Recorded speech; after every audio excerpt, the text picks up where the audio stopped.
Hello, friends. If you're curious about the movie 2012-2009, you're in the perfect place. Don't forget to give this video a quick like, it really helps us out. And if you're new here, hit subscribe to stay updated on all the latest movie deep dives. Let's jump right in. The sky lightens in a sudden hush, as if the world itself is holding its breath. Across the globe, oceans swell beneath muted suns, and continents tremble under the weight of forces beyond comprehension. In the eye of this gathering storm stands Jackson, once a history professor, now a frantic father on a desperate quest. His eyes flick from seismograph alerts to the shaken faces of friends and strangers alike, all seeking a lifeline in the face of an ancient prophecy writ large in the calendars of civilizations long past. He gathers his family, his ex-wife, her new husband, and their 2 children, and bolts for the highways, where millions surge toward rumored safe havens. The wind whips across cracked asphalt, carrying the echo of a world unmoored. As sun-scorched waves crash through shuttered windows in Venice, we meet Yuri, a stubborn scientist in Russia who dares whisper warnings in the halls of power. He uncovers data showing continental plates sinking like stones, long before the first satellite image can capture the truth. Against bureaucratic apathy, he fights for a seat on a vessel built to carry humanity's last breath. Nearby, in a London cavern illuminated by fluorescent tubes, embattled politicians argue over who deserves salvation when only a few seats remain. Their voices clatter like dying metal as they barter privileges in a gambit of survival that mirrors society's darkest impulses. This is a collision of personal reckonings and global catastrophe, where parents barter their children's futures for a chance at redemption. With each tremor and tsunami, the story sweeps us across iconic landmarks undone by nature's unleashed fury. The Himalayas shatter under pressure, sending avalanches roaring down slopes toward helpless climbers. In the streets of Los Angeles, skyscrapers sway like wheat in a gale, then crumble in massive cascades of concrete and glass. In one harrowing moment, Jackson's SUV careens through a city swallowed by waves, the roar louder than any engine as cars float past library arches and bus stops. His younger son clutches a baseball glove, the symbol of innocent dreams, as the water rises to swallow the door handles. And still, they race on. Yet amid this elemental onslaught lies the beating heart of the tale, the choices we make when the ground gives way beneath our feet. At a clandestine solar observatory near the Himalayas, a scientist named Adriana receives confirmation that the sun's energy has triggered unprecedented subterranean heat, fracturing the crust with deadly speed.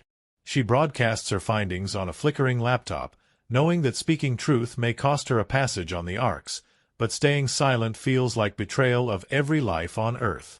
Meanwhile, Jackson bargains with smugglers, risking his children's safety to secure a seat on the arcs. When he learns that the official manifest demands proof of pedigree and wealth, he bribes his way through, offering heirlooms he once dismissed as family junk. His defiance and love collide in every pulse-pounding exchange. High above, on the deck of the first arc, the gargantuan engineering marvel designed to withstand the planet's final reckoning, rows of seats gleam under floodlights. The chosen few file in, their faces a mix of awe and terror. There's the chairman of a major airline, clutching a cat in a carrier, a team of elite soldiers, hardened by conflict yet undone by mortality's inevitability, and the boy genius whose algorithms unlocked the Ark's navigational code. In their midst, Yuri huffs through corridors like a polar storm, his face plastered with frozen urgency. He pleads for a berth, tossing credentials at security officers before catching sight of Adriana, whose eyes glimmer with the knowledge of threshold crossed and too late redemption. In that moment, comradeship blooms between 2 figures who never expected to find hope in one another's eyes. But the story's greatest twist unfurls beneath the waves, where a Russian submarine holds its own arc of salvation. Its hull groans under pressure as titanic waves crash overhead, and its nuclear engines hum with the paradox of life preserved by the instruments of death. Aboard, a lone captain wrestles with duty and conscience, follow orders and seize the vessel's limited berths for the politically infused elite, or heed the desperate pleas of refugees crammed into the sub's dark recesses. The metallic corridors echo with footsteps and half-heard sobs as he makes his choice, swinging open sealed hatches to admit throngs of shivering survivors. In that submerged vault, the pulse of humanity beats strongest against the roar of the deep back on terra firma. Jackson and his ragtag convoy face a final gauntlet. The roadway ends at the foot of a colossal engineering ramp, hewn from bedrock and shrouded in mist. Weaponized drones circle overhead, remnants of a panicked military strike aimed to keep crowds at bay. Jackson leaps from the SUV, ignoring the drone's buzz as he carries his son into the steam rising from newly drilled tunnels. Each footstep echoes like a heartbeat, each passing second a choice between salvation and oblivion. As the ramp's tip brushes the clouds, the ground quakes beneath their boots, and they sprint past gun turrets to hurl themselves onto the Ark's loading platform. Behind them, the world fractures in a roar of thunder and flame. And then, just when hope seems cemented in steel, a final revelation. The world saved above continues to tremble, for the planet's heart is not yet stilled. A second wave looms larger than the first, a global surge so vast it tests the Ark's foundations. The captain braves the storm on deck, soaked by a deluge that lashes the hull with spray like sharpened glass. He peers into the void beyond the railings, seeing nothing but a maw of churning water hungry for the last vestiges of Earth's surface. With a decisive command, he orders the Ark's engines forward, aiming for high altitude, an untested gambit to escape the tsunami's crest. The cameras quake with him, capturing every tremor in an earthquake of imagery. Below, in the command center, Adriana watches meters spike past every red line. Her fingers fly over consoles as she recalibrates altitude controls, her voice urgent over comms. Raise the bow by 5 degrees. Divert thrust to the upper thrusters. In the echoing space, the Ark shudders like a whale breaching the ocean's skin. And then, in a ballet of steel and steam, it arcs skyward, lifting cabin lights into low-hanging clouds that glow like embers against a bruised horizon. The world below dissolves into froth, and in that silent instant, the Ark ascends from watery doom to a realm where suns pierce the vapor in golden shafts. In the aftermath, as the Ark's passengers emerge onto a makeshift observation deck, the first real quiet in months settles over them. The air tastes of ozone and regret, carrying the faint scent of charred forests and flooded ruins. Families gather at railings, clutching children who stare into the distance where Earth's scars trace a new geography of loss and renewal. Jackson holds his son close, pressing damp hair back from his brow, and their eyes meet in a conversation of souls. We survived, but at what cost? Across the deck, Adriana exhales a ragged laugh and meets Yuri's gaze, their silent bond forged in the knowledge that humanity's salvation rests on truths we nearly ignored. And yet, even in that fragile peace, there is a flicker of prophecy fulfilled, and another unspoken warning. In a distant orbit, satellites continue to monitor the planet's tremors. Data streams whisper of tectonic plates still shifting, of volcanic vents still steaming in forgotten fissures. The people on deck glance upward to see the sun's rays bend through the thinning clouds, illuminating a horizon that holds both promise and peril. Behind them, the Ark's engines hum a lullaby of progress and humility, a reminder that survival is not an end but a beginning. The question echoes as the camera pulls back. Can we learn from Cataclysm's lessons, or will our next reckoning come when we least expect it? In this frantic odyssey across shattered cities, melting poles, and storm-lashed seas, the story lays bare the primal drive to protect the ones we love and the fragile bonds that bind us as a species. It teases us with the lure of salvation built on riches and power, then shreds that veneer to reveal that true rescue lies in sacrifice and solidarity. It promises spectacle in every collapsing monument and roaring tsunami, yet its biggest thrill pulses in the hearts of a father and his child, in the defiance of a scientist once silenced by doubt, in the captain's choice to open sealed gates beneath the waves. And as we step from this tale into our own uncertain world, we carry the echoes of its tremors in our bones, a resonance that urges us to rebuild with wisdom and compassion before the next horizon quakes beneath our feet. Dawn breaks over the sleepy streets of Los Angeles, and Jackson Curtis stirs beneath a quilt of ordinary dreams. He juggles roles, divorced dad, part-time limo driver, aspiring novelist, each one tethered to a life he can barely keep alight. But before the sun even crests the Hollywood hills, his daughter's frantic call shreds that calm. A mountain guide, thrust into credibility by satellite images, warns that the sun has unleashed a torrent of X-class solar flares so vast they could boil the planet's crust. Jackson's heart stutters at the impossible thought, yet that very morning, his ex-wife's new husband, Gordon, materializes in his driveway clutching news feeds of seismic tremors rippling across the Pacific. Their eyes meet in stark fear.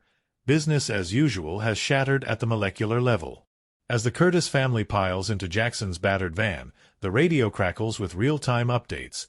Tokyo's skyscrapers teeter like toy blocks, the Ganges Delta trembles under the weight of unfolding fury, and a cluster of Yellowstone's geysers spurts superheated steam in unnatural patterns. Jackson's son, Noah, eyes wide with both wonder and terror, presses his forehead to the window as suburbia fractures behind them. They speed toward the freeway, where commute traffic warps into a river of panicked commuters fleeing seismic aftershocks that render asphalt as pliable as clay. Interstate overpasses twist into Q-tip sculptures, and cars float past grocery plazas turned inland lagoons. Noah grips the seat, breath tightening with each shudder, while Jackson fumbles for the next waypoint on his GPS, a rumored safe haven hundreds of miles north. Their path threads through a gauntlet of destruction. In the heart of Death Valley, the earth yawns in a giant fissure that swallows hospitality joints and souvenir shops whole, spitting the tourists back at Jackson's wheels like rag dolls. The van skids, teeters on cracked pavement, then regains purchase as Jackson floors the gas, intent on outrunning the canyon's hunger. Gordon, perched shotgun with a calming presence that belies his own dread, lays a hand on Jackson's shoulder while Mary, evidence of shared history and fractured trust, scans the horizon for landmarks that still stand. Every mile carves their resolve deeper, forging a ragtag team bound by crisis more potent than any custody agreement. Meanwhile, high in the frigid heights of the Tibetan Plateau, silhouetted against a sky streaked with coronal flames, a team of Chinese geologists confront something unimaginable. The Karakoram Range shudders in concert with the Pacific tremors. Icefalls cascade like frozen waterfalls gushing from the heavens, carving avalanches that thunder down to villages unprepared for the apocalypse writ across the planet's trembling bones. Among them is Dr. Lee, a stoic seismologist whose calm exterior cracks when he realizes that these tremors follow a pattern far older than mere solar flare cycles. His colleagues scramble to send data to their global network of observatories, but the routers fry under electromagnetic overload. As a nearby glacier collapses, Dr. Lee whispers a universal prayer, "May someone listen in time." South of the Himalayas, in the ancient expanses of India's heartland, the rush of pilgrims toward the Ganges becomes a panic-stricken stampede as rivers heave against their banks. Here, Shanti, a devoted mother clutching her toddler, wades chest-deep through rising currents, eyes brimming with a fierce determination to reach higher ground. Her young son points to the sky as a wall of blackened clouds churns above, a harbinger of deluges more violent than mythic monsoon lore. A stranger hands her a GPS beacon, urging her onward. Temple steps on the hill, run. They join the masses streaming upward, every prayer echoing against temple bells drowned by thunderous roars. The scene blurs into a portrait of humanity clinging to hope as temples flood and stone shrines crack under tectonic stress. Back in California, Jackson's convoy meets its first official checkpoint, a military barricade sprouting like a machine gun flower in the desert heat. Soldiers clad in desert camo scan license plates, weapons ready for orders none wish to enact. Jackson approaches, pleading for passage. He flashes a rogue memo he filched from a panicked bureaucrat, suggesting that evacuation routes must remain open for key personnel. A young sergeant hesitates, eyes flickering with the conflict between duty and compassion, before she waves them through, for the sake of the kids. The van crests the ridge, and below, the vastness of the Pacific Rift stretches like an open wound in the Earth's crust. Steam vents bubble in emerald pools where the ocean once lay calm, and Jackson exhales a breath he didn't know he was holding. Their journey continues northward, the horizon dotted with surreal tableaus. Oil rigs twisted into colossal corkscrews, wind turbines speared by lightning-charged meteor showers, and stretch limas suspended by highway overpasses warped into sinewy loops. At one such site, a church tower leaning at a dizzying angle, Mary runs to help an elderly couple steady themselves, her maternal instincts unbound by the chaos. Jackson lifts Noah across cracked roadway, carrying him toward a ridge where they can survey the unfolding panorama. Beneath them, fissures seam entire neighborhoods into tectonic patchworks, and the sun glints off salt-crusted desert flats that have become mirror lakes of brine. A California nightmare blooms around them, yet in that moment the family stands together on a sliver of unbroken ground. He nods in gratitude. Her broadcast from the Arctic saved the Ark's architects from complacency, altered the ignition sequence that will propel them above the planet's wrath. She points to a control panel streaked with frost. "We have minutes before the launch override locks." Jackson offers wordless thanks as she locks in final codes with trembling precision. Down in a sealed compartment, Yuri stalks the steel deck. His breath fogs in the frigid air as he consults a hollow display of escape pods and survival crafts. He'd bargained for a berth as a scientific observer, a role that had nearly cost him his place until Adriana intervened, vouching for his data's critical importance. Now he moves through a tangle of corridors, checking hatch seals and calibrating sensors. In each reflection, he sees the past tragedies of his homeland, the friendship he'd lost to suspicion, and the glimmer of redemption in every face he passes. The intercom crackles to life. "All passengers, secure your positions. Final boarding in 2 minutes." A tense pause follows, broken by the muffled roar of backup engines cycling through test modes. Jackson gathers his family at a bulkhead window and beckons them close. Outside, the second Ark taxis into view, a leviathan of steel and flame. Beneath its undercarriage, cables affix to ice anchors, and heat vents hiss, melting the frozen crust. As the child stares wide-eyed, Mary presses a kiss to his cheek, her voice a trembling caress. "We're almost safe, darling." A sudden tremor seizes the deck, cleaving porcelain cups in half and sending stranded papers fluttering like ghosts. Yuri's voice echoes over the comms. "The ground beneath is fracturing. Emergency shutters seal in 30 seconds." Jackson grips a handrail as the deck angles slightly, a reminder that even this sanctuary remains tethered to the planet's agony. A shriek of steel follows. The anchor tethers rip free, slapping against hull plating. Sparks dance in the narrow gap between arc and runway as thrusters ignite in a symphony of controlled fury. Up on the flight deck, the captain, a gravel-voiced veteran, lingers beside Adriana at the master console, every flicker of his eyes betraying the weight of command. He leans close and asks, "Are we sure these thrusters can lift us above the tsunami's final crest?" She nods, sliding a data card into a terminal that hums with processed probability. "Emissions have stabilized. We'll clear the wave if we maintain this thrust vector." He exhales, tapping the wheel with a gloved fist. "Then let's turn this arc into an arc for real." Below, Jackson and the others brace as the deck shudders again. The hatch seals hiss closed behind the last stragglers, trapping the cold wind and muffled roars beyond reinforced bulkheads. A warning siren wails, and the lights dim to red. The captain's voice crackles, initiating liftoff in 10-9. Jackson tightens his grip on Mary's hand, eyes locked on Noah's flushed face. "Hold on," he murmurs. The child nods, clutching his baseball glove like a talisman against the unknown. On deck, the lights dim further, then flash as thrusters erupt in ignition rings of blue flame. The hull quakes as the engines roar in unison, a chorus of defiance against gravity itself. Bodies press against seats, and shadows flicker across window glazing as the arc shudders onto its skids. In the command center, snow-laden monitors display the rising structure sloping upward, guided by gyroscopic stabilizers and tilting nozzles. One by one, the thrusters flare, and the ground falls away beneath steel wheels as thrums of power reverberate through every bulkhead. Jackson feels himself lifted off his boots, heart pounding in time with the engines. The window frames dissolve into night sky, and the earth curves away in a shudder of stars and storms. Below, he glimpses the steam-choked runway shrinking, trails of mist curling where the tsunami's last waves hiss against frozen tarmac. The Ark's bow pitches skyward, aiming for a clearing in the thunderheads. A cascade of distant lightning illuminates the cloud tops, revealing the interlocking fingers of vapor and flame that await them. Nature's final salvos unleashed as continents collapse into the sea high above.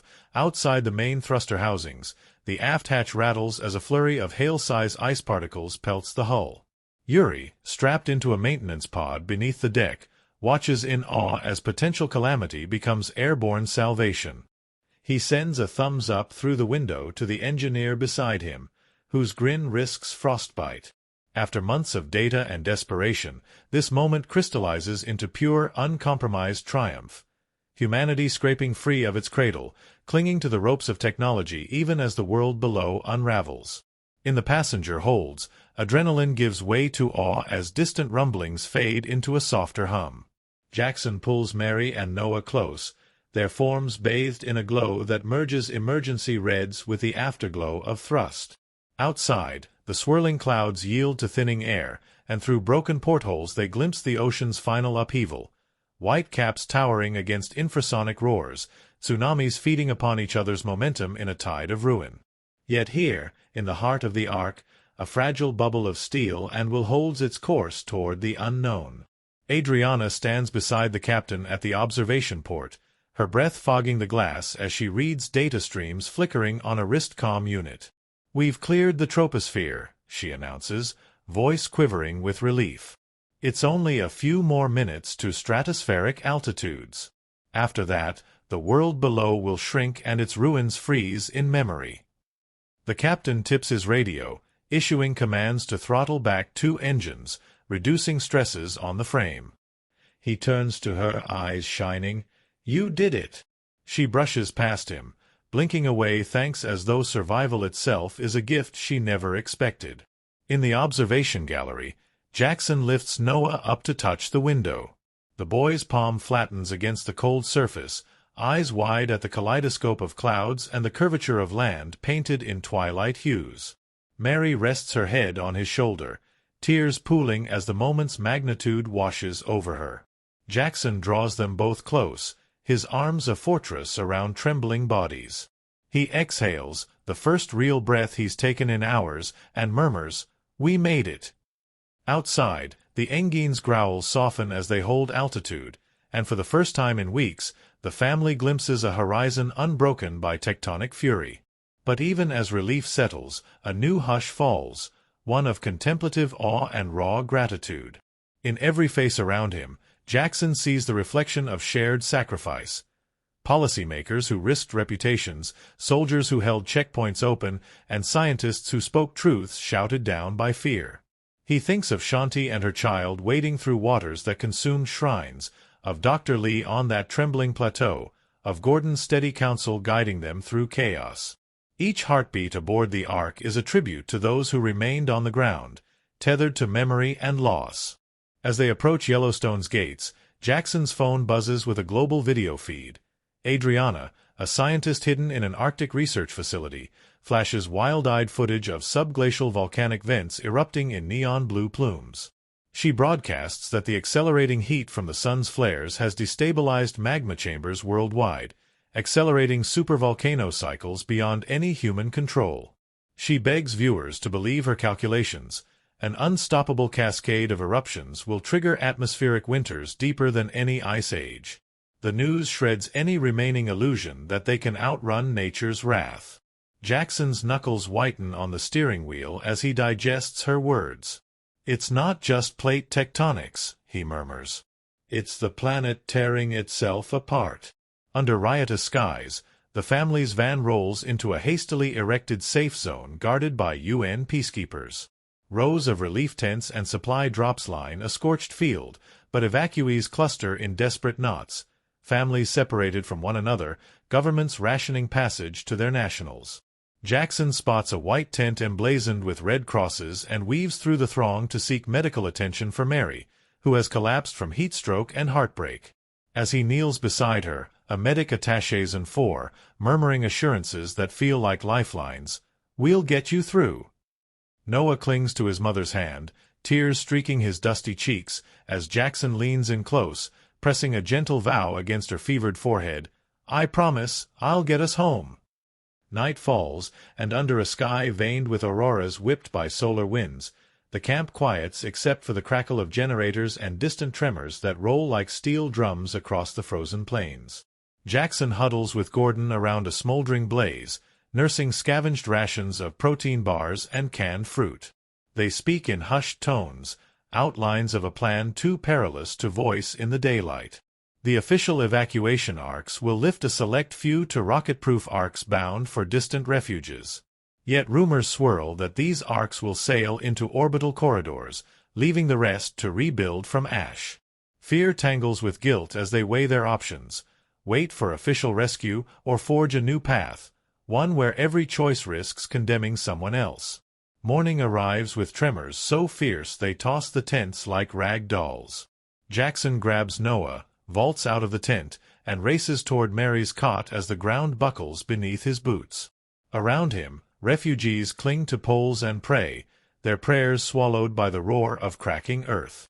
A nearby mountain ridge fractures in half, sending pyroclastic clouds billowing across the horizon in a wave of scalding ash. Jackson hauls Mary into his arms and sprints toward the perimeter fence, where the van, a battered promise of escape, waits with Gordon at the wheel. They leap in, and with tires spinning on icy gravel, they peel away from a landscape reshaping itself in elemental fury. On the road once more, they barrel through frozen geysers and wind-whipped plains, every mile marked by the planet's revolt. As steam geysers hiss between overturned buses and frozen car carcasses, Jackson programs a new waypoint. Coast-to-coast highway closures have routed them toward a secret airstrip in the Rockies, an unlisted runway rumored to host the first liftoff of the arcs. Mary, her strength riding the edge of fever and survival, sits beside him, cradling Noah's head in her lap. Gordon rides shotgun, scanning the skies for military drones that patrol these corridors like vultures. In this crucible of fear and love, the family becomes a unit welded by every terrified heartbeat. Their journey carries them through a gauntlet of what once was. A bullet train derails in frozen tundra, its cars mangled like accordion bellows. Snow-laden forests shudder as branches snap under electromagnetic storms. A highway tunnel collapses in an avalanche of concrete, fracturing their planned route. Yet in every obstacle, Jackson finds an ember of defiance. He crafts detours through ski lodges, riddles maps for backcountry passes, and whispers hope into Noah's ear. "We'll be okay, kiddo. I swear." Each promise is a spark in the darkness, a testament to the human will to press forward when all seems lost. As the morning of their anticipated rescue dawns, the van crests a ridge overlooking a vast frozen valley. In the distance, a handful of illuminated hangars cluster beneath floodlights, their silhouettes pregnant with salvation. Smoke curls from a single runway, where the first of the arcs, massive as ocean liners, has descended from the sky like an angel of steel. Jackson cuts the engine, and for a heartbeat, they sit in the hush of possibility. The final gauntlet stands between them and the promise of flight, a wall of snowdrifts heaved by quake-churned winds, a checkpoint guarded by soldiers who hold the power of life and death. Jackson sets his jaw, shifts into gear, and floors the accelerator. The story surges forward, engines roaring against the planet's dying song, as one family barrels toward the hope of tomorrow. A low hum vibrates beneath their feet as the battered SUV shudders to a halt on the ice-choked runway. Jackson leaps out and helps Mary and Noah slide free before Gordon guns the engine back toward the gathering fog. Beyond them, the first arc's floodlights glow like distant beacons in an Arctic night. Soldiers bark orders, funneling families in tight lines toward open hatchways. Jackson grips Noah's hand, the child's small fingers bruised by fear yet unbroken in trust. Mary leans into him, strength flickering behind fevered eyes, but she nods. They will cross this threshold together or not at all. They shuffle forward, backpacks slung across shoulders, past snarled cables and hissing thrusters. An imposing officer in insulated camo demands paperwork, but Jackson's voice breaks through the static air. He produces the token, a sealed envelope stamped with presidential seal and a personal note from the world's leaders. The guard's eyes flicker between Jackson's determined face and the trembling family behind him. With a terse salute, he steps aside, and they ascend a ramp slick with frost, each footfall echoing in the cavernous maw of metal and light. Inside, corridors hum with recycled air. Passengers clutch identification cards as they file past rows of seats lined in military green upholstery. Jackson glances at the manifest emblazoned on screens above, capacity margins dwindling by the second.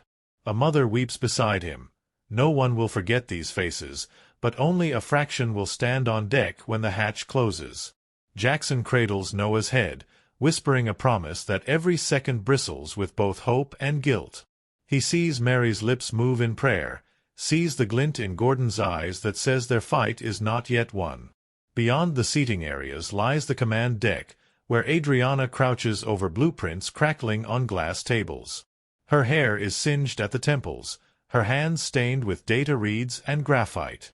When she spots Jackson, relief floods her features. She grips his arm in a rare gesture of warmth. He nods in gratitude. Her broadcast from the Arctic saved the Ark's architects from complacency, altered the ignition sequence that will propel them above the planet's wrath. She points to a control panel streaked with frost. We have minutes before the launch override locks. Jackson offers wordless thanks as she locks in final codes with trembling precision. A soft chime echoes through the corridors, signaling the transition to post-launch protocols. Emergency lighting shifts to soft whites. Overhead announcements replace the engine's roar. Yuri strides through the deck, exchanging nods with passengers who offer quiet applause. Adriana retreats to her consoles, already calculating orbital trajectories and fallback plans for when the planet's tremors taper into cosmic hush. Jackson watches her for a moment, then turns back to his family, the world's final reckoning suspended outside their steel circle. As the Ark's engines transition to sustain mode, the viewports widen to encompass the planet below, smeared in fractured continents and racing storms. A single column of smoke still rises from what had been Jackson's home, an ember of history standing against the tide of oblivion. He holds Mary's hand as Noah traces that distant plume with a finger, and Jackson realizes that survival has set them upon a new task, bearing witness. The Ark's manifest may have preserved their lives, but their destiny now lies in remembering the world they left behind and rebuilding its essence wherever they land. In that soaring silence, the Ark drifts upon a sea of cloud, carrying the last echoes of humanity's song above a planet transformed by its own fury. The journey is far from over, and ahead lies the vast unknown of orbit and survival beyond. Yet in the soft glow of cabin lights, in the muted hum of systems at rest, there blooms a stubborn blossom of hope, that even when the earth cracks and the seas rage, the human spirit can rise above the chaos, guided by love, reason, and the unbreakable vow to press ever forward into the next dawn. He carries the weight of worlds in his palm, as if the compass of his heart points not only toward true north but toward every last ember of hope left on a dying earth. Jackson Curtis is, at first glance, the archetype of the everyman, a loving father bouncing between jobs, chasing deadlines for a novel that seems forever out of reach. Yet beneath the creased brow and the worn leather jacket beats the heart of a man forged by uncertainty. We meet him clutching a map beneath the fluorescent hum of a classroom, sketching seismic curves with the same urgency he applies to his children's scraped knees. When the first tremor cracks through Los Angeles, that map becomes both his mission and his salvation. In the blur of highways fracturing beneath his tires, he discovers the truth that will define him. Disaster does not build heroes from perfection, but from the ragged edge of perseverance. Every mile he drives, every detour he improvises, reveals facets of his character. The reckless hope that allows him to crash conventions, the stubborn faith that tells him there is always a road forward, and the fierce love that transforms a motley crew into a family united against oblivion. Yet even Jackson's grit is tempered by softer steel in the form of Mary, his estranged wife reborn as guardian of their children's safety. In her first appearance, she emerges from a stalled SUV on cracked asphalt, dusting the sweat from her brow as if it were the residue of a lifetime of worry. A divorce settled their papers, but not the bond forged in sleepless nights and whispered lullabies. When the world bends and breaks around them, she steps into her old role without hesitation: shepherd, healer, moral compass. In each moment of crisis, stepping over fissures or wading through rising currents, she embodies courage as an act of care. Yet she is no saint. Her eyes flash with the pain of past betrayals. Her voice trembles when she fears the worst for their children. In her tears lie the truth that strength is not the absence of fear, but the choice to love in spite of it. When she folds in to embrace Jackson's vow to protect Noah, we see how two broken paths can converge, forging a partnership that stands unbowed amid chaos. Noah, their younger son, is the heart's purest reflection, wide eyes burning with wonder even as the sky pelts down ash and flame. He claps his hands at ice-choked geysers and clings to his baseball glove, his talisman against the end of ordinary days. In his every shudder and leap, we witness the child's alchemy, turning terror into fascination, calamity into adventure. When he races ahead atop frozen wastelands, Jackson's voice ringing in his ears, we see the spark of resilience that makes him more than a victim. And in the quiet between his gasps, we hear the echo of every parent's unspoken vow, to hold fast to the promise of tomorrow, no matter how fractured today may be. Overshadowing this fragile trio is Gordon, Mary's new husband, an unlikely ally whose squeaky clean uniform and corporate credentials belie a spine of steel.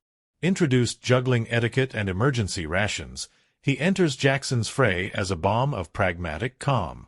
Where Jackson improvises, Gordon plans. Where Mary panics, he stones his nerve. Yet beneath his crisp exterior dwells complexity. A man who once prided himself on order and protocol, now navigating moral mazes that no boardroom could prepare him for.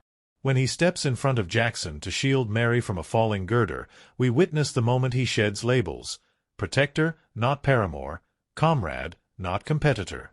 In the glow of shared burdens, his character arc blossoms from neat civilian to fierce guardian, reminding us that families can expand even in the furnace of disaster across hemispheres. A different kind of resolve takes shape in the frost-choked labs of the Arctic. Adriana emerges with the hush of snow and the crackle of data streams. Her life is a lattice of equations and predictions, each forecast a testament to her devotion as a scientist. Yet when the Earth's crust quakes beneath her research station, her rational mind breaks through protocol in a desperate broadcast to world leaders: we are losing our only script for survival. In that moment, she transforms from observer to catalyst, shouldering the burden of truths no bureaucrat wants to hear. Her hands tremble as she feeds final codes into the Ark's ignition sequence, an unspoken confession of longing, to save not only numbers on a screen but the myriad lives tethered to her calculations. In her solitude, she teaches us that genius coupled with compassion becomes the compass by which humanity charts its salvation.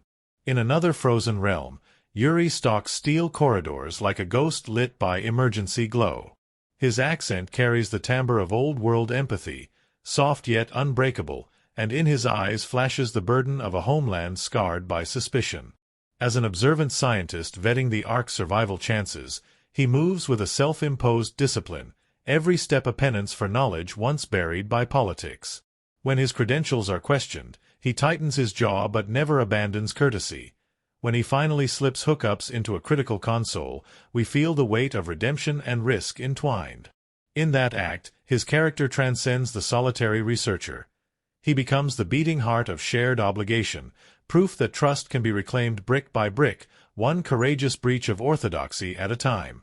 Half a world away, Dr. Lee stands on the jagged knife edge of the Himalayas, the wind carving his lab coat into banners of defiance. His whiteboard bears the scars of frantic scrawl, plots of tremors and data feeds decoded in the hush of prayer. When he realizes that solar flares have awakened subterranean dragons of molten rock, his mind snaps. Here lies the primeval tongue of Earth itself. His despair is met only by the void of broken satellites, forcing him to become a herald of doom in person. In a single stretch of hillside, he risks avalanches to broadcast his warnings, his voice carried on radio frequencies that crackle with static and urgency. In every rasp, we hear prophecy's price. A man who trades certainty for clarity, knowing that to declare the truth is to gamble with fate.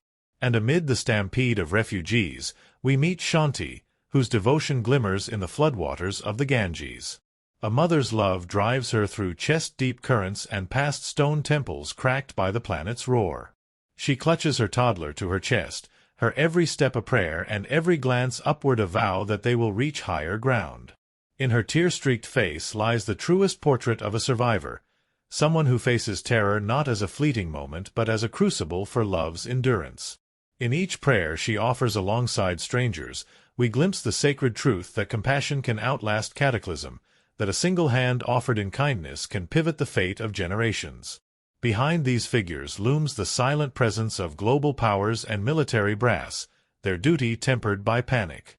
In hastily built safe zones, generals bark orders as though rehearsing for an unholy pageant, their uniforms creased by uncertainty.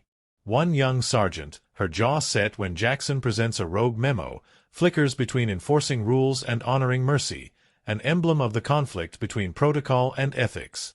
Her decision to wave the Curtis family through is no mere courtesy. It is an act of defiance against fear's tyranny, a reminder that humanity can still bend laws in service of compassion. On the grandest stage stands the captain of the civilization's last arc, a veteran scaled by years and decisions that bleed conviction and regret. He strides through the engine room as though each throttle is a verse in an epic ballad of survival. When faced with an impossible wave larger than any known, his voice booms across the deck, "Raise the bow. Divert thrust. We do not surrender to tremors or tides." In that command lies the essence of leadership, the willingness to shoulder collective will against cosmic fury. And when the arc arcs above the tsunami's crest, we see him at the helm, a titan balanced by humility, proving that courage is not the absence of fear but the choice to stand when the world trembles. Finally, the experiments of fate converge in the passengers themselves. The chairman clutching his cat, the young mathematician steering escape pods, soldiers haunted by conflicts past and present. Each name on a seat back is a story unfinished, a promise of life that now rests within the Ark's steel womb. Their shared breaths in the hush before liftoff stitch into a chorus of resolve, each exhale a prayer for a tomorrow written in the ledger of hope. In their intertwining paths, from classrooms to cataclysm, from orphan fields to Arctic thresholds, these characters sculpt a mosaic of humanity's defiance. Jackson's map becomes a testament to the journey of every heart that dares to outrun despair. Mary's whispered lullabies become hymns of survival. Noah's laughter becomes the echo of tomorrow's dreams. Gordon's protocols yield to the surrender of ego. Adriana's codes become lifelines. Yuri's redemption becomes proof that bridges can be rebuilt. Dr. Lee's warnings become the heartbeat of Earth's voice. And Shanti's prayers become the chorus of shared faith. Their stories tear through the mundane to reveal the luminous filaments of courage that bind us. In every tremor and every pang of loss, they discover that character is not measured by calm seas, but by the will to navigate the storm. And as the arc pierces night sky, carrying them above a world reborn in fury, we carry their essence within us, proof that when the ground gives way, the human spirit can still rise, guided by love, conviction, and the unbreakable vow to chart a course toward the next dawn. In 2009, the world was shaken by a film that didn't just predict catastrophe, it redefined it. Roland Emmerich's epic disaster film, 2012, didn't merely show cities crumbling and oceans overtaking mountains. It pushed cinematic spectacle to almost unimaginable extremes.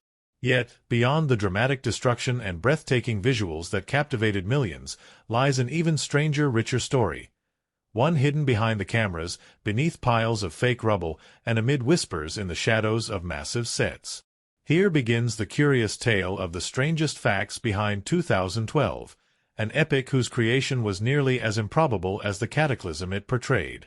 Long before any frame was shot, Roland Emmerich was gripped by an idea.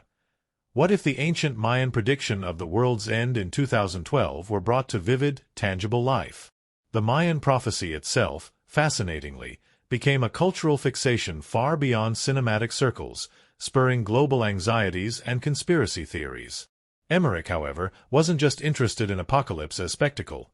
He saw it as a narrative vehicle that would push Hollywood's visual effects teams into uncharted territory. Emmerich and his team meticulously studied various ancient texts, consulting archaeologists and cultural historians to craft their version of apocalypse with dramatic license yet respectful nods to its roots. But oddly enough, one strange twist emerged early on. Despite all their research, many real-world experts deeply objected to the film, warning it could induce genuine panic. Websites dedicated to calming anxious viewers were set up, and NASA itself felt compelled to address the film's frighteningly plausible visualizations of global catastrophe. It's rare a film prompts such a governmental response. During pre-production, the filmmakers stumbled into peculiar territories. For a movie built upon immense destruction, locations became logistical nightmares. Though the film features Los Angeles sinking beneath tidal waves and Yellowstone erupting dramatically, the real location choices were surprisingly mundane. Emmerich initially sought real-world shooting locations that could convincingly double as disaster zones, but found himself repeatedly turned down by local authorities wary of the film's ominous themes. Eventually, much of the film had to be produced using vast sound stages in Vancouver and elaborate sets meticulously crafted down to the finest detail. And here arises another oddity. These sets themselves were truly extraordinary, some of the most ambitious ever built for a disaster film. Enormous, movable platforms capable of replicating the violent upheaval of earthquakes were constructed, requiring special engineering certifications normally reserved for infrastructure like bridges and skyscrapers. In one remarkable incident, a rig designed to simulate the San Andreas Fault cracking open actually malfunctioned, creating a scenario nearly as catastrophic as the scene itself, albeit thankfully limited to the safety of a soundstage. Crew members later described the eerie experience as life imitating art, where reality threatened to reflect the scripted disaster. Yet, even stranger stories come from the actors themselves. John Cusack, the film's reluctant hero Jackson Curtis, later admitted in interviews that he often felt genuinely frightened during production, not because of actual danger, but because the scenarios created by the production designers were so vividly immersive. The constant shaking platforms, flooding corridors, and artificially generated panic felt real enough to trigger genuine fear. At one point, Cusack humorously remarked, "Sometimes it felt like we weren't pretending, we were actually trying to survive." Chiwetel Ejiofor, another lead, playing scientist Adrian Helmsley, faced similarly surreal challenges. Ejiofor, acclaimed for his subtle and nuanced performances, found himself repeatedly overwhelmed by the technical demands of scenes where entire cities vanished behind him on blue screens, requiring precise timing with effects teams working in distant control rooms. The actor reportedly spent weeks rehearsing with empty spaces where digitally rendered disasters would later unfold, an experience he called strangely isolating yet oddly exhilarating. The visual effects behind 2012 were groundbreaking. It might be difficult to grasp today, when seamless CGI has become commonplace, but in 2009, the film's ambitious visuals stunned even seasoned veterans. A staggering 500 visual effects artists labored nearly 2 years, designing not only massive destruction sequences but also tiny, believable details: individual cars swept away by tidal waves, trees bending realistically under volcanic ash, and buildings meticulously crumbling under seismic stress. One particular scene, the destruction of Los Angeles International Airport, required over a year of detailed animation, reflecting Emmerich's commitment to hyperrealism despite the film's absurdly epic scale. Yet amid this meticulous crafting, one famously peculiar detail emerged: Roland Emmerich's personal vendetta against certain iconic landmarks. Fans of the director's films have long noticed his curious obsession with obliterating notable monuments. In 2012, he gleefully demolished the White House, a personal cinematic quirk he's repeatedly indulged. Asked why he so frequently destroys such beloved symbols, Emmerich once casually replied, "It's fun." And audiences secretly enjoy seeing something iconic dramatically fall. But perhaps no strange behind-the-scenes story from 2012 is more bizarre than its unintended cultural ripple. While the film aimed purely at entertainment, it inadvertently sparked genuine hysteria in some circles. Apocalyptic anxiety became a cultural obsession as the 2012 date approached in reality, partially fueled by the film's vivid portrayals.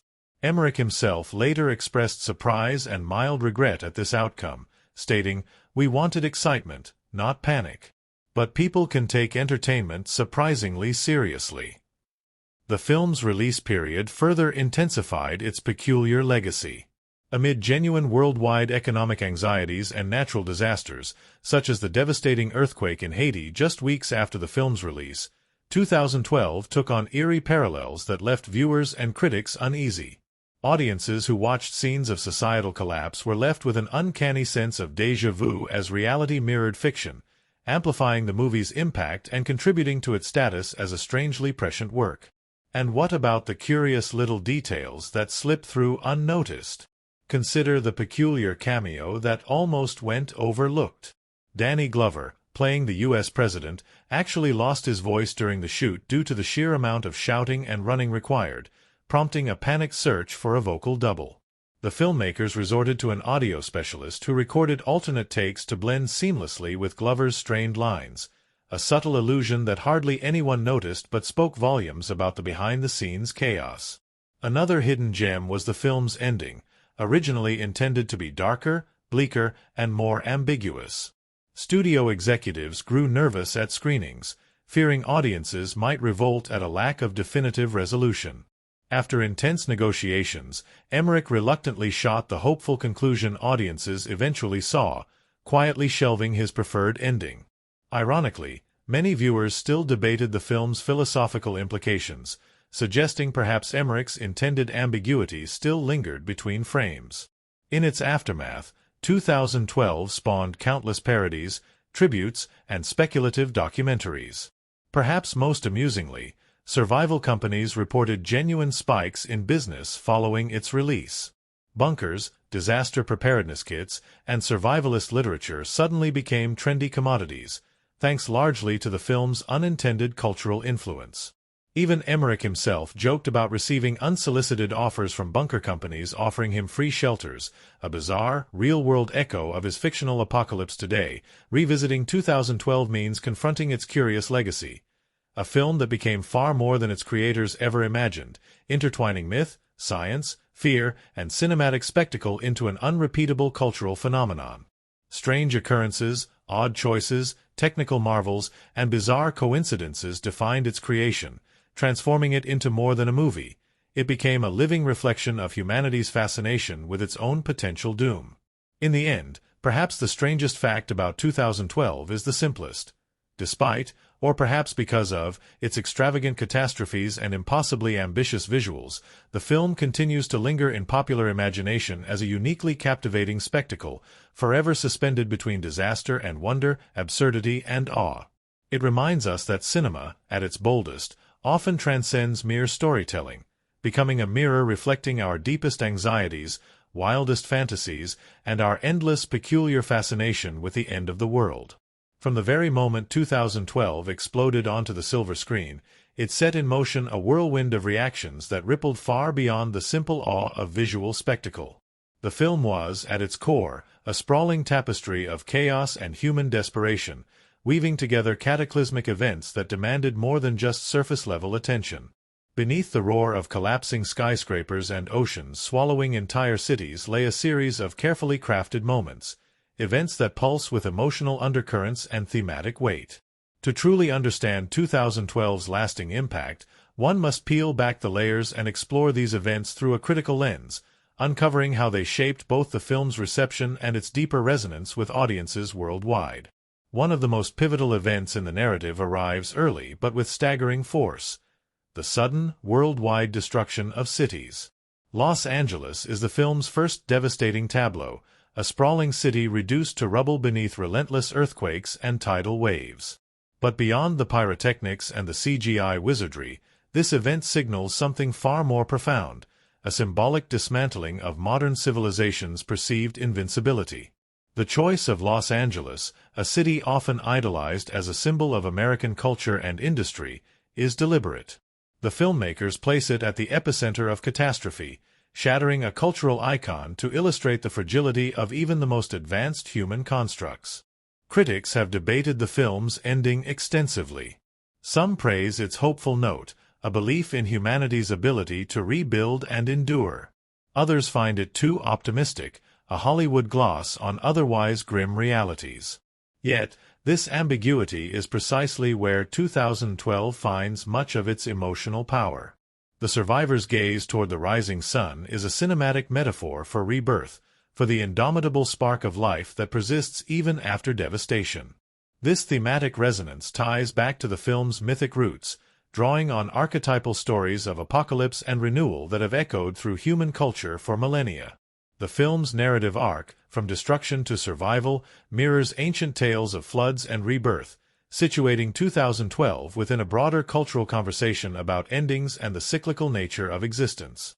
This universality contributes to the film's emotional weight, allowing it to transcend its blockbuster trappings and touch something fundamental about the human condition. However, beneath these thematic layers lies a cinematic tension that has sparked divided receptions. Some critics deride the film for prioritizing spectacle over substance, accusing it of shallow characterization and implausible plot mechanics. Yet others celebrate its unabashed embrace of chaos and catharsis, arguing that the film's emotional resonance comes precisely from its willingness to confront overwhelming disaster head-on. This split in critical perspective reflects broader questions about the purpose of cinema itself. Is a film's value measured by intellectual depth or emotional impact? 2012 challenges this binary by offering both a thrilling visual feast and a meditation on survival, sacrifice, and hope. Its imperfections and grandiosity become part of its charm, inviting viewers to surrender to the story's overwhelming sweep while pondering its deeper questions. Another event worthy of close examination is the depiction of political and social responses to the disaster. The film offers a grim vision of governmental secrecy and power struggles as the world collapses. The elite's efforts to control information and select survivors reflect real-world anxieties about authority and inequality in crisis. This portrayal adds a layer of socio-political critique to the narrative, highlighting how disaster exacerbates existing divisions and moral dilemmas. This critical perspective reveals 2012 as not just a tale of nature's fury but also a commentary on human governance and ethics. The film suggests that while natural disasters may be inevitable, human responses to them reveal our collective character.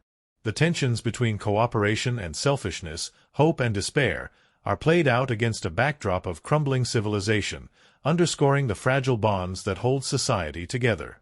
The emotional resonance of these moments is amplified by the film's soundtrack and visual style.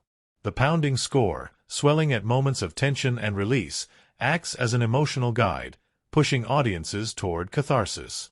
Cinematography that shifts between vast, apocalyptic panoramas and intimate close-ups creates a rhythmic interplay that heightens the film's impact. These technical choices contribute significantly to how the events are experienced, immersing viewers in the emotional tides of fear, loss, and hope. Furthermore, the film's pacing and structure play a crucial role in shaping its impact. The relentless succession of disasters pushes audiences into a state of breathless tension, reflecting the character's desperation. Yet moments of quiet introspection, such as scenes between Jackson and his children, provide emotional relief and humanize the narrative. This ebb and flow mimic the rhythms of real-life trauma and survival, deepening the viewer's engagement. Interestingly, the film's portrayal of technology and science oscillates between reverence and skepticism. The scientists' warnings and technological marvels contrast with political obstruction and denial, highlighting tensions between knowledge and power. This dynamic enriches the narrative, adding layers to the unfolding disaster and inviting reflection on humanity's relationship with science. In sum, the critical examination of 2012 reveals a film that is more than a mere disaster spectacle. It is a layered narrative that engages with themes of fragility, resilience, morality, and renewal. The significant events, city destruction, volcanic eruption, family survival, ark salvation, and political response, interweave to create a complex emotional and thematic tapestry. The film's impact and reception reflect this complexity, oscillating between praise for its visceral power and critique of its narrative choices. Yet it is precisely this tension that gives 2012 its lasting appeal. A work that dares to confront the end of the world while holding on to hope, inviting audiences to face disaster with a mixture of awe, fear, and ultimately, belief in the human spirit. In the end, 2012 is not just a story about destruction. It is a cinematic meditation on what it means to endure, to choose, and to dream beyond the collapse. It captures the paradox of apocalypse, the simultaneous terror of ending and the possibility of beginning anew. Through its unfolding events, the film becomes a mirror reflecting our deepest fears and hopes, leaving an indelible mark on the cultural imagination that lingers long after the credits roll. Creating 2012 was nothing short of a monumental feat, a journey that carried its cast and crew through the realms of imagination, chaos, and groundbreaking technology. From the earliest whispers of a script to the final roar of the credits, the film's production unfolded like a saga in itself, filled with challenges, innovations, and moments that revealed the quirky, human side of making a blockbuster about the end of the world. To truly appreciate 2012, one must step behind the curtain and into the labyrinth of its creation, where every explosion and trembling building carries a story all its own. The conception of 2012 began with Roland Emmerich's fascination with apocalyptic mythologies, particularly the ancient Mayan calendar that supposedly predicted the end of the world in 2012. This blend of ancient prophecy and modern catastrophe set the tone for a film that aimed to be as much a cultural event as a cinematic one. Emmerich envisioned a spectacle that would push visual effects to the limits while weaving a human story through the rubble. But what started as a passion project quickly ballooned into one of the most expensive and logistically complex productions of its time. One of the earliest production hurdles was the sheer scale of destruction the film demanded. Rather than relying solely on computer-generated imagery, the filmmakers made a bold choice to combine practical effects with cutting-edge CGI, creating a visceral sense of physical reality. Massive sets were built, some of which were designed to simulate the violent shaking of an earthquake. These rigs weren't simple stage props. They were mechanical marvels engineered to move and rumble with terrifying force, providing actors with a physical experience that would translate into authentic performances.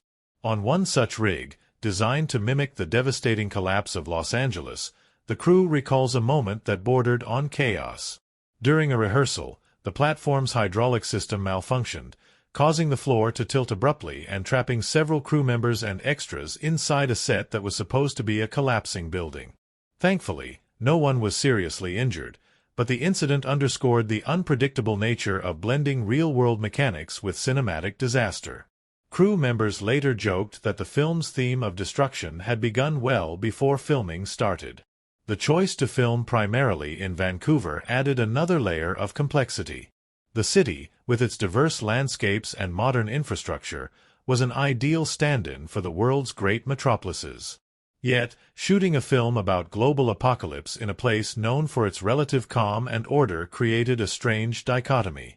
Streets would be closed for days, with crews transforming peaceful neighborhoods into scenes of devastation. Cars overturned, streets flooded, buildings crumbled. Residents often found themselves watching surreal scenes unfold just outside their windows, sometimes struggling to separate fiction from reality. Actors, too, found themselves immersed in this extraordinary environment. John Cusack, portraying Jackson Curtis, frequently described his experience on set as a strange blend of exhilaration and disorientation. The earthquake rigs, flooding sets, and digital backdrops created a world where the line between acting and survival blurred. Cusack often found himself reacting not just to scripted danger, but to the physical sensations generated by the sets themselves: shaking floors, rushing water, and sudden drops. This physicality brought an authenticity to his performance that elevated the film's emotional stakes. Chiwetel Ejiofor's journey through production was equally unique. Known for his dramatic depth, Ejiofor had to adapt to acting in a film dominated by green screens and digital effects. For scenes depicting massive destruction around his character, Adrian Helmsley, Ejiofor often stood alone in empty rooms, imagining the chaos that would later be inserted digitally. The isolation was challenging, but Ejiofor embraced it, describing the experience as an exercise in trust. trusting the filmmakers, the effects artists, and his own imagination to fill in the vast voids left by the incomplete sets. One of the film's most memorable sequences, the destruction of the White House, offered its own behind-the-scenes tales. The iconic building was recreated with astonishing detail on a soundstage, complete with collapsing walls and exploding interiors. The crew built a full-scale facade and used miniature models to capture wide shots. This mix of scale models and practical effects was a nod to traditional filmmaking techniques, combined with the digital revolution. During filming, the set's destruction had to be carefully choreographed to ensure safety, while still appearing spontaneous and catastrophic. But the White House wasn't the only landmark to suffer cinematic obliteration. Emmerich's trademark love for destroying monuments extended to the Arc de Triomphe and the Eiffel Tower. The decision to demolish these symbols was part spectacle, part storytelling, reflecting the global scope of disaster and emphasizing that no place was safe. Yet, these sequences posed unique challenges for the visual effects teams, who painstakingly recreated these landmarks in digital form before animating their destruction frame by frame. The work was so detailed that the artists needed to study architectural blueprints and historical photographs to capture every curve and ornament. A fascinating tidbit from the production involves the actors' wardrobe and makeup departments, who faced an unusual challenge, making disaster look believable without turning it into pure horror. The characters had to appear as ordinary people caught in extraordinary circumstances, meaning dirt, sweat, burns, and cuts had to be applied carefully. Yet, these effects needed to avoid the grotesque, maintaining a delicate balance between realism and cinematic accessibility. The makeup artists often used innovative techniques to simulate ash-covered skin and waterlogged clothing that could withstand the rigors of multiple takes under hot studio lights. The film's sound design also contributed to its immersive experience. The roar of collapsing buildings, the crash of tidal waves, and the rumble of seismic upheaval were crafted through layers of recorded and synthesized sounds. Sound engineers traveled to volcanic sites, earthquake zones, and stormy coasts to capture authentic noises that could be woven into the film's audio tapestry. This dedication to authenticity enhanced the sensory experience, enveloping audiences in a world that felt terrifyingly tangible. Behind the camera, cinematographer Dean Semler embraced the challenge of shooting a film where much of the environment would be created digitally. Semler worked closely with the visual effects team to ensure lighting and camera angles matched seamlessly with the CGI, maintaining visual continuity. His expertise brought a cinematic gravitas to scenes that might otherwise have felt artificial, grounding the fantastical disaster sequences in a believable reality. Semler's collaboration with Emmerich was a study in balancing spectacle with story, crafting images that could shock and move in equal measure. The editing process was another monumental task. With hundreds of visual effects shots and a storyline packed with rapid shifts between personal drama and global disaster, the editors faced the challenge of maintaining narrative coherence amid chaos. The pacing had to sustain tension without overwhelming viewers, giving emotional moments room to breathe while driving the story inexorably forward. The final cut was the result of countless revisions and test screenings, with feedback shaping everything from scene length to the film's emotional tone. Among the many anecdotes from production, one stands out for its blend of humor and surrealism. During filming of a scene set inside the Arks, the massive ships designed to save humanity, actors and crew found themselves trapped inside the soundstage for hours due to a technical malfunction. The doors failed to open, leaving everyone inside a confined space that was supposed to represent salvation amid disaster. The experience, though initially frustrating, became an unexpected bonding moment. Cast and crew shared stories, joked about their fictional predicament becoming real, and laughed off the irony of being stranded during a film about survival. The film's score, composed by Harald Kloser, also deserves mention. Kloser's music weaves through the narrative like an emotional current, rising in waves that mimic the film's visual rhythm. The score combines orchestral grandeur with subtle, haunting motifs, underscoring moments of loss, hope, and determination. Kloser's work amplifies the film's emotional resonance, transforming scenes of destruction into meditations on endurance and humanity's will to persevere. Interestingly, 2012 also inspired some unusual off-set phenomena. The intense demands of production fostered a close-knit atmosphere among cast and crew, with many recalling late nights and shared meals amid the towering sets. The film's apocalyptic themes seemed to create a sense of camaraderie, as if making a movie about the end of the world brought everyone closer together. This collective spirit is often cited by participants as a key ingredient in the film's energy and authenticity. One particularly quirky fact revolves around the use of real-life emergency equipment on set. Firefighters and emergency responders were brought in to consult on scenes involving rescues and disaster protocols, lending authenticity to the action. However, during a break, some of the equipment accidentally triggered an alarm in a nearby building, causing a brief panic and evacuation. The incident, while minor, highlights the challenges of blending realism with the unpredictable nature of large-scale production. The film's marketing campaign also embraced the film's apocalyptic themes with creative flair. Viral videos, interactive websites, and promotional events tapped into the cultural fascination with 2012 predictions, blurring lines between fiction and reality. Some fans reported heightened anxiety as the film's release date approached, a testament to the film's ability to tap into collective fears. The marketing team walked a fine line between hype and respect, aiming to excite without causing undue alarm. In reflecting on 2012's production, one cannot overlook the scale of collaboration involved. The film united hundreds of artists, technicians, and storytellers from around the globe, all contributing their expertise to bring Emmerich's vision to life. This collective effort, marked by creativity, dedication, and occasional chaos, is at the heart of the film's enduring legacy. In the end, 2012 stands as a testament to the power of filmmaking as both art and engineering. Its creation was a balancing act, between practical effects and digital magic, human emotion and catastrophic spectacle, chaos behind the scenes and order in the final cut. The stories from its production reveal a world where imagination met innovation, where disaster was choreographed with precision, and where every frame carries the imprint of a uniquely ambitious cinematic journey. From the very first frame of 2012, the world the film conjures is as much a character as any of its protagonists, a sprawling, merciless force that sweeps across continents, tearing down cities and rewriting the very geography of human existence. The settings and cinematic elements in Roland Emmerich's epic disaster film do more than provide a backdrop. They envelop the viewer in a visceral experience, crafting a tone that pulses with both dread and awe. To walk through the film's settings is to journey into a realm where nature's fury reigns absolute, and where every landscape tells a story of impermanence and transformation. The film opens amid a world that feels familiar yet ominous.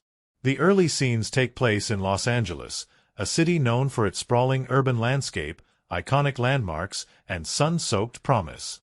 But here, the setting is already trembling with menace.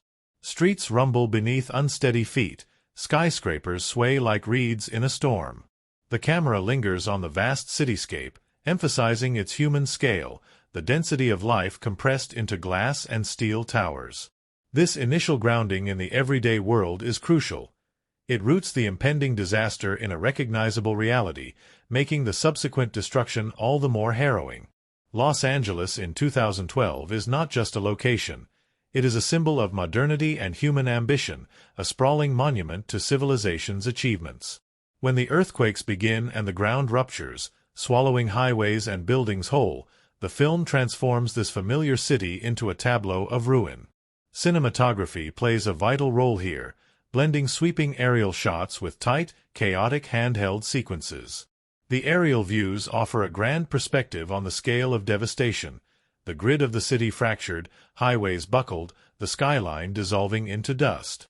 Close-ups immerse the audience in the immediate terror of individuals fleeing collapsing structures, grounding the spectacle in human emotion. This interplay between the vast and the intimate establishes an emotional rhythm that recurs throughout the film. The urban settings are meticulously detailed, from the crumbling architecture to the debris-strewn streets. The visual effects teams painstakingly recreated Los Angeles down to individual landmarks and street layouts, lending authenticity to the chaos. Every collapsing building, every tsunami wave sweeping through the city, feels weighted with significance. The destruction is not random but carefully choreographed to evoke a sense of profound loss, not just of structures, but of the way of life they represent. As the story progresses, the settings shift dramatically, expanding the film's scope to a global scale.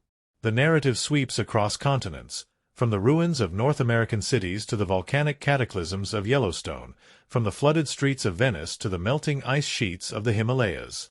Each location is chosen not merely for visual spectacle but for its symbolic resonance. Venice, with its ancient canals and fragile beauty, becomes a poignant metaphor for vulnerability, water encroaching slowly, relentlessly, on history and culture. The cinematography here shifts to a more subdued palette, with muted tones reflecting the city's somber fate. The use of water as a cinematic element throughout the film is particularly striking. Tsunamis, floods, and rising seas dominate many sequences, transforming once familiar landscapes into surreal, otherworldly realms. Water becomes both a destructive force and a symbol of cleansing and renewal. Scenes of submerged cities evoke a sense of dislocation, as familiar landmarks become ghostly silhouettes beneath the waves. The fluidity of water contrasts sharply with the rigid, crumbling architecture, heightening the tension between nature's unpredictable power and humanity's attempts to impose order. Yellowstone's volcanic eruption introduces a different kind of landscape, harsh, elemental, and apocalyptic. The film's depiction of the eruption is a visual tour de force, with clouds of ash blotting out the sky, fiery lava flows consuming forests. Cinematographically, these sequences rely heavily on contrasts, between the dark ash clouds and the bright molten lava, between the stillness of ash-covered forests and the violent upheaval beneath. The visuals evoke a world in upheaval, where the very earth rebels against human dominance. Throughout 2012, the settings serve to amplify the film's mood and tone. The cinematography often employs sweeping wide shots to emphasize the vastness of disaster, juxtaposed with claustrophobic interiors where characters struggle to survive. This dynamic creates a push-and-pull effect. Viewers are drawn both into the grandeur of apocalyptic spectacle and the intimate struggles of individual characters. The visual language is one of contrast, light and shadow, movement and stillness, chaos and order. Color palettes shift deliberately to reflect emotional beats. Early scenes in Los Angeles are bright and sunlit, reflecting normalcy and life. As disaster unfolds, tones darken, the skies gray with ash, buildings bathed in orange and red from fires and lava, water reflecting stormy, turbulent hues. This evolution in color supports the narrative arc, guiding viewers through a journey from security to uncertainty and, ultimately, to a fragile hope. The film's use of lighting further intensifies atmosphere. Explosions and firelight cast flickering, unstable glows, shadows stretch long and ominous, and moments of quiet are often bathed in cold, blue light, evoking isolation and despair. These choices reinforce the emotional texture of the film, drawing viewers deeper into the experience. Beyond natural landscapes and urban ruins, 2012 also introduces extraordinary settings that blend the real with the speculative. The Arks, massive, engineered vessels built to preserve human life, represent a technological sanctuary amid the chaos. The design of the Arks balances utilitarian functionality with futuristic optimism. Inside, sleek corridors, cramped quarters, and glowing control panels create a claustrophobic yet hopeful environment. The stark contrast between the Ark's artificial interior and the wild, collapsing world outside highlights themes of survival and human ingenuity. Cinematographers employed tight framing and controlled lighting within the Arks to convey both safety and confinement. The sterile metallic surfaces reflect an eerie calm, yet the knowledge of what's unfolding outside casts a shadow over every scene. This tension between sanctuary and vulnerability adds depth to the film's exploration of human response to catastrophe.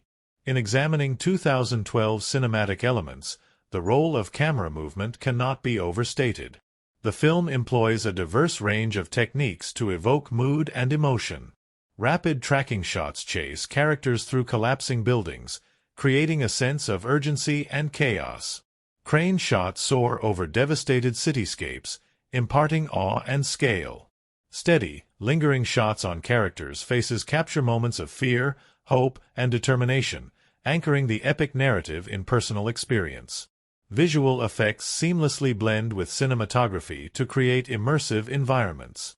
The integration of practical effects, such as shaking sets and flooding stages, with digital imagery crafts a tactile sense of reality.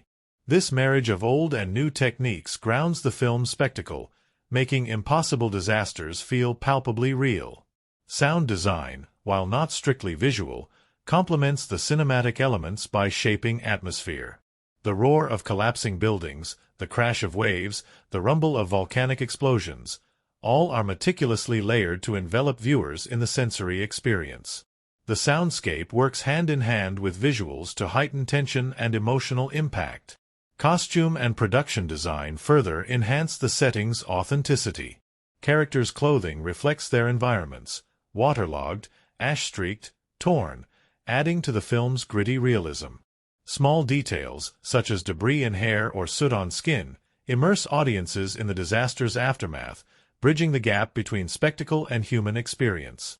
Moreover, the film's pacing is intricately tied to its cinematic style. Moments of frenetic destruction are balanced by quieter, contemplative scenes set against ruined landscapes. These shifts allow viewers to absorb the magnitude of loss while connecting emotionally with characters' journeys. The settings themselves become reflective spaces where themes of survival, loss, and hope unfold. Symbolism embedded in the film's locations adds another layer of meaning. The collapse of iconic landmarks serves as a metaphor for the fall of established orders and the impermanence of human achievement. Water's omnipresence symbolizes both destruction and rebirth, a fluid force that resets the world's slate. The arcs, as beacons of survival, represent humanity's resilience and ambition to overcome nature's wrath. In the final sequences, as the survivors emerge from the arcs into a changed world, the setting shifts once more, from chaos to cautious renewal. The sun rising over flooded cities and shattered mountains signals a new beginning. Cinematography here softens, colors warm, and light brightens, evoking hope amid devastation. This transformation completes the film's emotional arc, using setting and visual elements to convey the cyclical nature of destruction and rebirth. Ultimately, 2012 settings and cinematic elements do more than tell a story. They immerse viewers in a sensory and emotional experience that lingers long after the credits roll. The film invites us to confront the fragility of our world and the enduring strength of the human spirit, all through a masterful orchestration of location, lighting, camera work, and visual storytelling. It is a cinematic journey through ruin and resilience, where every frame echoes with the power of nature and the tenacity of life. From the first crackle of electricity on the soundstage to the final applause after the last take, the making of 2012 unfolded as an odyssey of camaraderie, ingenuity, and unexpected hilarity. Even before principal photography began, the cast and crew found themselves drawn into a shared adventure, as if the epic story they were about to tell had already begun to take hold of everyone involved. In those early days, the production office buzzed with excitement and a touch of nervous energy. Roland Emmerich himself prowling between desks, blueprints of gargantuan sets spread out like treasure maps, and department heads comparing notes on the most elaborate rigs ever built for a disaster film. It was clear from the outset that this would not be a typical shoot. One morning, the special effects team arrived to test a new hydraulic platform designed to simulate the violent tremors of an earthquake. The rig, a vast metal matrix of pistons and gears, was supposed to mimic a magnitude 9 quake. But in practice, it decided to give the technicians a more literal shake. The platform lurched unexpectedly, sending air cannons roaring and buckets of dust flying across the warehouse. Crew members ducked for cover, while the safety officers sprinted in alarms blaring. When the dust settled, everyone realized no one was hurt, though a few egos had taken a bruising tumble and laughter rippled through the room. From that day forward, the earthquake rig earned the nickname Old Faithful, for it seemed to erupt whenever it pleased, reminding everyone that unpredictability was the essence of both filmmaking and, fittingly, the disasters in the story itself. Amid these mechanical marvels, the human element shone brightest. Between takes, John Cusack would wander onto the rig's catwalk, peering down at the assembled crew with a mock expression of terror. "Is it safe today?" he'd ask in his signature dry tone, toes inching toward the edge with theatrical caution. His playful prodding became a welcome ritual, a reminder that even in the heart of simulated destruction, humor could diffuse tension and bind people together. Crew members began greeting him each morning with cheery warnings. "Watch your step, Mr. Cusack, the world might start shaking again." Chiwetel Ejiofor, known for his intense, introspective performances, revealed another side of himself during a lengthy shoot in which his green screen environment remained bare for days. Left to imagine molten lava flows and collapsing cliffs, Ejiofor found himself becoming a one-man theater company, practicing impassioned monologues about apocalypse survival in empty corridors. The crew would often catch snippets of stormy soliloquies drifting through the soundstage, and soon they began to time their coffee breaks to coincide with his daily performances. One afternoon, the director wandered in mid-scene and, unable to contain himself, burst out applauding. Ejiofor paused, breaking character, then delivered his remaining lines with a flourish, as if playing to an imaginary audience. That impromptu standing ovation solidified a sense of playful collaboration that carried through the entire production.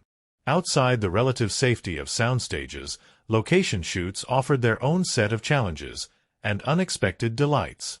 In Vancouver, a sequence calling for a flooded city street required the crew to transform a quiet residential block into a scene of watery chaos. Fire trucks were summoned to pump river-deep water into gutters. Plastic facades of storefronts were rigged to collapse convincingly under pressure. But on the day of the shoot, rain began to fall.